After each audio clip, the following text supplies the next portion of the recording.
তোমার কলিজার বন্ধুরা কেমন আছো তোমরা? তোমাদের মাঝে আজকে নতুন আরেকটি ঘটনা নিয়ে আসলাম। ঘটনা তোমাদের হাতের কাজ করতে ইচ্ছা হবে তাড়াতাড়ি কানে হেডফোন নিয়ে বসে যাও আমার গল্পটি শোনার জন্য, কারণ রাতের কাজ করবে কিন্তু তোমরা 100% শিওর। আর আমার গিটার মাঝখানে আমি আমার ইমু নাম্বার দিয়ে ইমু নাম্বার কানেক্ট করে আমার সাথে যোগাযোগ করতে পারবে, তার জন্য কিন্তু পুরো ভিডিওটি দেখতে হবে। তুমি তো অনেক ক্লান্ত, আজ আমি তোমার মাথায় তেল মালিশ করে দেই চাচি বল নরম গলায়। তার হাত যখন আমার চুলে আলতো করে ঘুরছিল আমার গায়ে এক অন্যরকম অনুভূতি হচ্ছিল। কিছুক্ষণ পর তার হাত আমার পিঠের দিকে নামল। পূজা চাচি সবসময় নিজের কাজে ব্যস্ত থাকত, তাই আমার জন্য এমন কিছু করার সুযোগ খুব একটা পেত না, কিন্তু সেদিন রাতে চাচি নিজের হাতে আমার মাথায় তেল মালিশ করছিল। মালিশ করতে করতে কখন যে ঘুমিয়ে পড়লাম টের পাইনি। সকালে ঘুম ভেঙে দেখি আমার শার্ট নেই আর সে আমার পায়ের কাছে শুয়ে ঘুমিয়ে আছে। ওকে এভাবে দেখে মনটা ভরে গেল। তারপর যখন চাচি ঘুম থেকে উঠল, যখন আমার বাবা মা বিদেশে চলে গেলেন, তখন আমার জীবনে একটি নতুন অধ্যায় শুরু হলো। মা বাবা আমার যত্ন নেওয়ার জন্য আমার চাচিকে আমাদের বাড়িতে থাকতে বললেন। চাচি, যার নাম পূজা, বয়সে প্রায় 40 এর কাছাকাছি ছিলেন। বয়স হলেও তার ব্যক্তিত্ব ও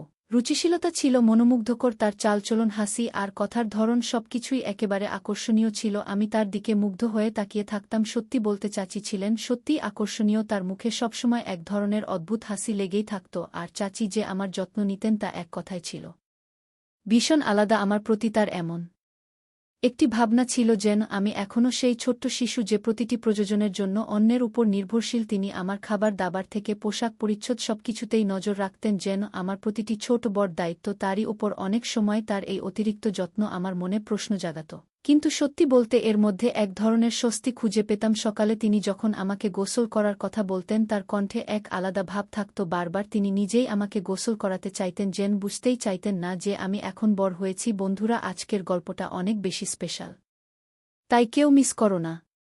আর বকবকগুলো ভালো লাগলে ভিডিওটি লাইক, শেয়ার এবং চ্যানেলটি সাবস্ক্রাইব করো প্লিজ। একদিন চাচি আমাকে বললেন, তুমি ছোটবেলায় কতবার আমার কাঁধে উঠে খেলতে। আমি একটু লজ্জায় পড়ে চাচিকে বললাম, চাচি আমাকে এভাবে লজ্জা দিও না। কিন্তু তিনি থামলেন না এবং গোসলের সময় আমার দিকে তাকিয়ে রইলেন। আমার নাম কুনাল আর আমার বয়স এখন 20 বছর। ছোট থেকে শুনে আসছি যে মায়ের পরেই চাচি ঠিক মায়ের মতো। এই কথাগুলো বরাবরই আমার মনে একটা প্রশ্নের জন্ম দিত, সত্যিই কি চাচি এতটা গুরুত্বপূর্ণ? তবে কখনো ভাবিনি যে চাচি আর আমার মধ্যে এমন কিছু ঘটবে যা আমি কল্পনাও করিনি। যিনি ছোটবেলায় আমার এত যত্ন নিয়েছেন, তার দৃষ্টিভঙ্গি কখন যে এতটা বদলে যাবে বুঝতেই পারিনি। একবার আমার বাবা মা 2 মাসের জন্য বিদেশে গিয়েছিলেন। মা বাড়ির দেখাশোনার জন্য একজন সহকারী পাঠিয়েছিলেন। পরদিন সকালে যখন ঘুম থেকে উঠলাম, তখন হঠাৎ দরজার ঘণ্টা বাজল।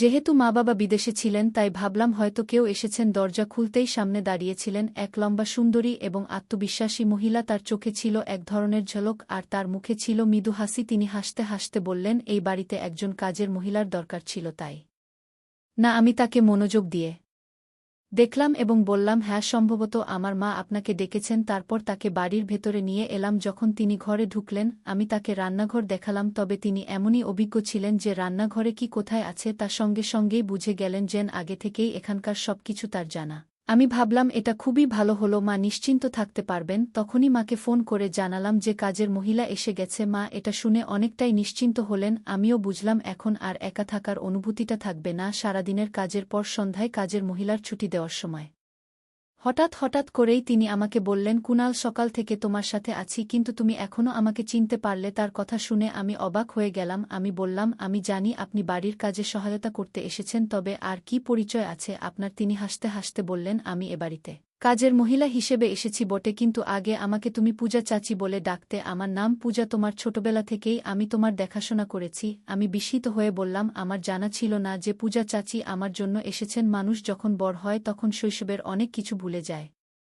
আমারও তাই হয়েছে। পূজা চাচি এই কথা বলতেই তিনি আমার হাত নিজের হাতে নিলেন আর তার স্পর্শে মায়ের মতোই এক ধরনের স্নেহ অনুভব করলাম। আমার মনে অদ্ভুত এক আনন্দের ঢেউ বয়ে গেল। আমি তাকে বললাম, এত বছর পর আপনাকে দেখে সত্যিই আমি খুব খুশি হয়েছি। সন্ধ্যা প্রায় 6টা বাজে, তাই তাকে বললাম, আজকের কাজ শেষ, এখন আপনি বিশ্রাম নিতে পারেন, কাল সময়মতো চলে আসবেন। তখন তিনি বললেন, কুনাল, আমার নিজের থাকার জন্য কোনো বাড়ি নেই। তুমি যদি আমার বেতনের কিছুটা কমাও তাও সমস্যা নেই, তবে যদি তোমাদের বাড়িতে একটি ঘরে থাকতে পারি তাহলে ভালো হয়। আমি সঙ্গে সঙ্গে মাকে ফোন করে সব জানালাম। মা বললেন, আমাদের বাড়িতে তো একটি ঘর খালি আছে, ওটা তাকে দিয়ে দাও, ও থাকলে তোমার কোনো প্রয়োজন মুহূর্তেই পূরণ করবে, তোমার ছোটখাটো কাজে সাহায্য করবে। মায়ের কথা শুনে আমি তাকে সেই ঘরটি থাকার জন্য দিলাম। তিনি সাথে কোনো পোশাক আনেননি, তাই মায়ের কিছু পুরনো শাড়ি তাকে দিলাম এবং মায়ের ঘরে পোশাক পাল্টানোর কথা বললাম। আমি বাইরে চলে এলাম। প্রায় 1-0 মিনিট পরে আমি মায়ের ঘরে গেলাম, কারণ আমার ফোনের চার্জার দরকার ছিল। তবে ভুলে গিয়েছিলাম যে চাচি তখন ঘরেই ছিলেন। আমি দেখলাম চাচি পোশাক পরিবর্তন করছে। লজ্জায় তাড়াতাড়ি চোখ বন্ধ করে ফেললাম, কিন্তু চাচি যেন এতে কোনো সংকোচ অনুভব করলেন, বরং বললেন, কুনাল এসো, এখানে বসো, আর বলতো তোমার মায়ের এই শাড়ি আমার উপর কেমন লাগছে। তার পোশাক পরিবর্তনের মধ্যেও মা বাবা সিদ্ধান্ত নিলেন যে পূজাকে পুলিশের হাতে তুলে দেবেন, তবে আমার যমজ ভাইদের জন্য তাকে ক্ষমা করলেন, কারণ সে এখন পূজার কাছে রয়েছে। কয়েক বছর আগে পূজা আমার মা বাবার কাছ থেকে কিছু টাকা নিয়েছিল। আমার জন্মের পর আমার আসল মায়ের মৃত্যু হয়েছিল, আর পূজা তখন আমার বড় ভাইয়ের দেখাশোনা করছিল, কিন্তু দুর্ভাগ্যবশত সে ভাইকে সঠিকভাবে বড় করেনি। ভাই খারাপ পথে চলে গিয়েছিল এবং তার জীবন বিপদে পড়েছিল। সে চুরি করত, নানাভাবে মজা করত, আর এখন আবার আমার মা বাবার কাছ থেকে টাকা আদায়ের চেষ্টা করছিল। কিছু গয়নাও সে চুরি করেছে, কিন্তু তাতেও সে সন্তুষ্ট ছিল না। পূজা আমার মা বাবার কাছে 2 লাখ টাকার দাবি করেছিল, কিন্তু এবার মা বাবা তাকে স্পষ্টই না করে দেন। তখন সে তাদের হুমকি দিতে শুরু করে। মা বাবা তাকে কিছু টাকা দিয়ে বাড়ি থেকে চলে যেতে বললেন। পূজা আমাকে নিজের প্রতি বিশ্বাসী করাতে চেয়েছিল, আমাকে মায়ায় ফাঁসাতে চেয়েছিল, কিন্তু তার আসল চেহারা প্রকাশ পাওয়ায় আমার মনের সমস্ত ভালোবাসা ফিকে হয়ে গেল।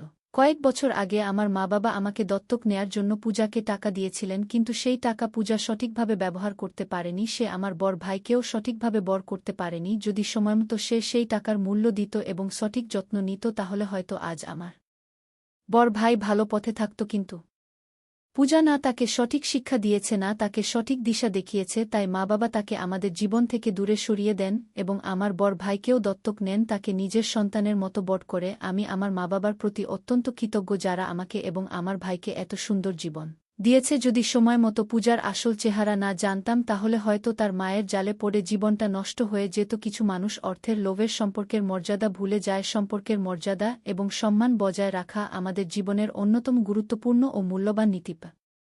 প্রতিটি সম্পর্কের একটি স্বতন্ত্র অর্থ এবং উদ্দেশ্য থাকে। সম্মান, বিশ্বাস এবং শালীনতা ছাড়া কোনো সম্পর্ক সত্যিকার অর্থে সুখ এবং সন্তুষ্টির উৎস হতে পারে না। এই গল্পটি আমাদের শেখায় যে পারিবারিক ও সামাজিক সম্পর্কগুলিতে সীমারেখা মেনে সেগুলিকে সততা ও মর্যাদার সাথে পালন করা উচিত, যাতে তারা দীর্ঘস্থায়ী ও সন্তোষজনক থাকে। এই গল্পের মাধ্যমে দেখানো হয়েছে পরিবারে আমরা একে অপরের পাশে থেকে সহায়তা করি, যত্ন নেই, তবে যদি পরিবারের কোনো সদস্য তার দায়িত্ব বা ভূমিকা থেকে বিচ্যুত হয়, তাহলে সম্পর্কের মূল উদ্দেশ্যই ক্ষতিগ্রস্ত হয়। এখানে এক মায়ের মতো কাছের সম্পর্ক যা একজন চাচি ও ভাগ্নের মধ্যে থাকে, সেটার কথাই বলা হয়েছে। একজন চাচি তার ভাগ্নের প্রতি যত্ন, স্নেহ এবং সঠিক দিশা দেওয়ার দায়িত্ব পালন করেন, কিন্তু যখন এই সম্পর্কের মধ্যে লোভ বা স্বার্থ থাকে, তখন সে সম্পর্কে পবিত্রতা এবং মর্যাদায় আঘাত লাগে। এই গল্পটি আমাদের বুঝতে সাহায্য করে যে প্রতিটি সম্পর্কের নিজস্ব সীমারেখা আছে এবং সেই সীমার মধ্যে থেকে সম্পর্ক বজায় রাখার জন্য পরিবারের প্রতিটি সদস্যের প্রতি সম্মান ও ভালোবাসা থাকা উচিত, যা একটি মজবুত ও বিশ্বাসযোগ্য বন্ধন গড়ে তোলে। যদি সেই বন্ধনের সন্দেহ বা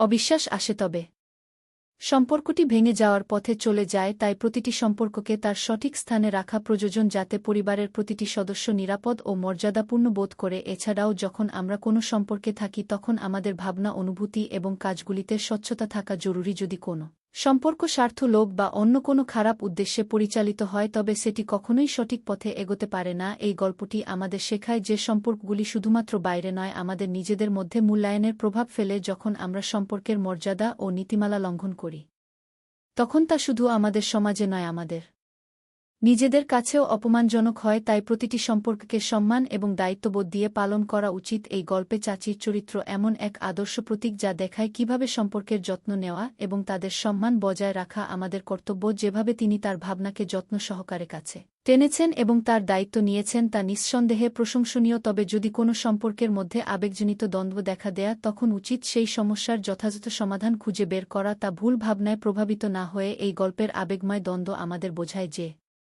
জীবনে এমন সময় আসে যখন আমাদের নিজেদের আবেগকে নিয়ন্ত্রণে রাখা উচিত এবং ভুল পথে না ভেসে সমাধানের চেষ্টা করা উচিত। তাছাড়া এই গল্পটি আমাদের শেখায় যে অনেক সময় সম্পর্কের মধ্যে কিছু দূরত্ব বজায় রাখাও প্রয়োজনীয় হতে পারে। এখানে দূরত্ব মানে নেতিবাচক কিছু নয়, বরং এটি একটি সীমারেখার প্রতীক জাতের সম্পর্কের মধ্যে ভুল বোঝাবুঝির অবকাশ না থাকে। প্রতিটি সম্পর্কের মধ্যেই এমন কিছু শিক্ষা থাকে যা আমাদের জীবনের মূল্যবান গুণাবলীর কুনাল ঘটায়। যতক্ষণ পর্যন্ত সম্পর্কের মর্যাদা অক্ষুণ্ণ থাকবে ততক্ষণ পর্যন্ত তাদের প্রভাবও ইতিবাচক থাকবে। এই গল্পটি আমাদের শেখায় যে সম্পর্কগুলির মধ্যে শৃঙ্খলা এবং আত্মনিয়ন্ত্রণ রক্ষা করা কতটা গুরুত্বপূর্ণ। সম্পর্কের মধ্যে কোন ধরনের অযথা আচরণ বা সীমার লঙ্ঘন কেবল সম্পর্কটিকেই নয়, আমাদের ব্যক্তিত্বকেও ক্ষতিগ্রস্ত করতে পারে। তাই সম্পর্কগুলির মধ্যে সততা এবং স্বচ্ছতার মূল্য অপরিসীম। যখন আমরা সম্পর্কের সীমা এবং মর্যাদা বজায় রাখি তখন আমাদের সমাজে একটি ইতিবাচক পরিচিতি তৈরি হয় এবং সম্পর্কগুলি সত্যিকারের আনন্দের উৎস হয়ে ওঠে। এই গল্পের মূল শিক্ষাটি হল প্রতিটি সম্পর্কেরই নিজস্ব মর্যাদা আছে এবং তার প্রতি সম্মান দেখানো আমাদের